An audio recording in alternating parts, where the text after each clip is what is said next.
Hi. Hello hello. എന്തൊക്കെയുണ്ട് വിശേഷം mister Jerry? നമ്മുടെ പടം റിലീസ് ആവാൻ പോവല്ലേ? നിങ്ങൾക്കൊരു കാര്യം അറിയാമല്ലോ അല്ലെ, ഞാൻ എത്രയോ വർഷങ്ങളായിട്ട് ഡോക്ടർ സുരേഷിന്റെ പേര് സേവ് ചെയ്തിരിക്കുന്നത് ജെറി സുരേഷ് അല്ലേ? ഇതാണ് ജെറി. അല്ല, ഞാനൊരു ചോദ്യം ചോദിക്കട്ടെ. എന്ത്? നിങ്ങൾക്ക് ഈ ജെറി എന്നുള്ള ക്യാരക്ടർ ഞാൻ ചെയ്താൽ നന്നാവുമെന്ന് എന്തുകൊണ്ട് തോന്നുന്നു? അതിന് രണ്ട് കാര്യമുണ്ട്. ഒന്ന്, മോളിൽ നിന്നൊരു മെസ്സേജ്, അത് കൃത്യമായിട്ട് ഉണ്ടാവും. പിന്നെ രണ്ടാമത്, ഒരു തിയറട്ടിക്കൽ ബാക്ക്ഗ്രൗണ്ട് ഉള്ള സ്റ്റഡീസ് ഉള്ള ഒരാള് ഇത്രയും ഇമോഷൻസിനെ ഡ്രൈവ് ചെയ്യാൻ പറ്റും, ക്യാരി ചെയ്യാൻ പറ്റും എനിക്കിങ്ങനെ എഴുതുമ്പോൾ തന്നെ തോന്നിയത്. പിന്നെ അത് ഡിസ്കഷനിലും എല്ലാം അങ്ങനെ വന്നു. പിന്നെ നമ്മൾ പലപ്പോഴും സംസാരിച്ചിട്ടുണ്ട്. അത് ഒരുപാട് സംസാരിച്ചതിന് ശേഷമാണ് ഞാൻ ജെറി ആകാൻ പറ്റുമെന്ന് ചോദിച്ചത്. അത് എനിക്ക് എന്നെ സംബന്ധിച്ചിടത്തോളം ജീവിതത്തില് ഒരു ചാലഞ്ച് ആയിരുന്നു. അതെ, ശരിക്കും ഞാൻ എപ്പോഴും ആലോചിക്കുന്ന ഒരു സാധനമുണ്ട്. കാരണം വെച്ചാൽ ഞാൻ ഒരു മൈൽ സ്റ്റോൺ ആയിട്ടുള്ള ഒരു ക്യാരക്ടർ ഞാൻ ചെയ്തിട്ടില്ല.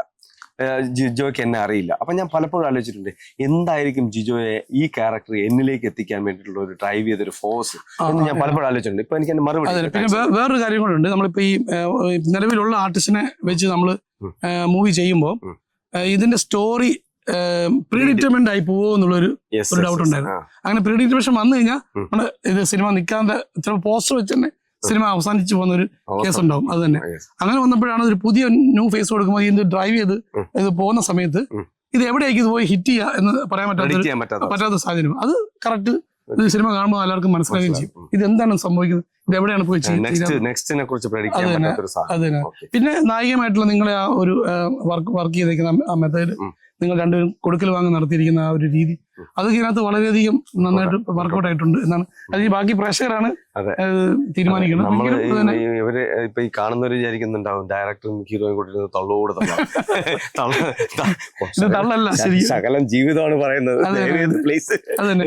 ഞങ്ങൾ പലപ്പോഴും പല ഇന്റർവ്യൂസിനും മറ്റു കാര്യങ്ങളും ഞാൻ പറയാറുണ്ട്. ഇത് ഇതിനകത്ത് നടക്കുന്ന കഥയിൽ പല മുഹൂർത്തങ്ങളും ഇങ്ങനെ മാല പോലെ കോർത്ത് വെച്ചിട്ട് ചെയ്തിരിക്കുന്ന ഒരു ജീവിത ഗ്രന്ഥിയായിട്ടുള്ള ഒരു അനുഭവങ്ങളുടെ ഒരു കഥയാണ്. അതിലൊരു അനുഭവം അല്ലെ, ഒരു ഇൻസിഡന്റ് അല്ലെങ്കിൽ ഒരു ചെറിയ ഒരു നോട്ടം നിങ്ങൾ ചിലപ്പോൾ നിങ്ങളുടെ ഭാര്യയുടെ അടുത്തോ അല്ലെ ഭാര്യ നിങ്ങളുടെ അടുത്തോ നോക്കിയിട്ടുണ്ടാവും. അതാണല്ലോ ജീവിതം. ആ നോട്ടം മതി, അല്ലെങ്കിൽ ആ ഒരു നോട്ടം നിങ്ങളുടെ മനസ്സിൽ തറയ്ക്കും. അല്ലേ? ശരിയല്ലേ? തീർച്ചയായിട്ടും. കാരണം വെച്ച് കഴിഞ്ഞാൽ ഈ ജെറി എന്ന് പറഞ്ഞ ക്യാരക്ടറിലൂടെ പോകുന്ന സമയത്ത് ഞാൻ അനുഭവിച്ച ഒരു മെന്റൽ സ്ട്രെസ് ഉണ്ട്. കാരണം ഈ ജെറി എന്ന് പറഞ്ഞ ക്യാരക്ടർ അനുഭവിച്ചിരിക്കുന്ന ഒരു ഇമോഷണൽ ഒരു ഭീകരമായിട്ടുള്ള ഒരു ഡൈനാമിക്സ്, അതൊരു ഭയങ്കര, എനിക്ക് ജെറി ഉണ്ടാക്കിയ ജിജോയുടെ അടുത്തുള്ള ഒരു ഏറ്റവും വലിയൊരു ഒരു എന്താ പറയുക, ഒരു പ്രൈഡാണ്. കാരണം നിങ്ങൾ ഈ ക്യാരക്ടറിനെ ഈ ഒരു ഇൻസിഡന്റിനെ എടുത്തു വെച്ചിട്ട് ആ ക്യാരക്ടറിനെ ഇത്രയും ദൂരം കൊണ്ടുപോകാൻ പറ്റിയ ഒരു പേഴ്സണൽ എക്സ്പീരിയൻസ് എന്തെങ്കിലും ഉണ്ടോ? അല്ല, അത് ഉണ്ട്. കുറെ അനുഭവം എന്റെ മാത്രമല്ല, പലരുടെയും ജീവിതത്തിൽ നടന്ന അനുഭവങ്ങൾ, നേരിട്ടുള്ള അറിവുകൾ, ഡിസ്കസ് ചെയ്തിരിക്കുന്ന പോയിന്റുകൾ, പല ഇൻസിഡൻസും ഞാൻ കുറച്ചാൾ പ്രവാസിയായിരുന്ന സമയത്ത് എനിക്ക് കിട്ടിയിട്ടുണ്ട്. അതിന് പിന്നെ കൂടാതെ ഞാൻ അനുഭവങ്ങൾ തന്നെയല്ല, മറ്ററിവുകളുടെ അറിവുകളുണ്ട്, അതെല്ലാം ചേർത്ത് വെച്ചിട്ടുള്ള ഒരു കാര്യം തന്നെയാണ്. പിന്നെ ഇതൊരു പ്രവാസി മാത്രം അനുഭവിക്കുന്നതല്ല. ദൂരെ ജോലി ചെയ്യുന്ന ഒരാള് ചിലപ്പോൾ എല്ലാ ആഴ്ചയിലും ആയിരിക്കും വീട്ടിൽ വരുന്നത്. വീക്കെൻഡിൽ വരും, മക്കൾക്ക് ഇങ്ങനെ ഫ്രൂട്ട്സ് കൊടുക്കും അല്ലെങ്കിൽ ചോക്ലേറ്റ് കൊടുക്കും. അപ്പൊ ചില മക്കൾ തന്നെ ചോദിക്കാറുണ്ട്, ആ ആഴ്ചവട്ടം വരുന്ന ആളാണോ എന്റെ അച്ഛൻ എന്ന് ചോദിക്കുന്നത്. അതേപോലത്തെ ഒരു പ്രശ്നം വരുന്നുണ്ട്.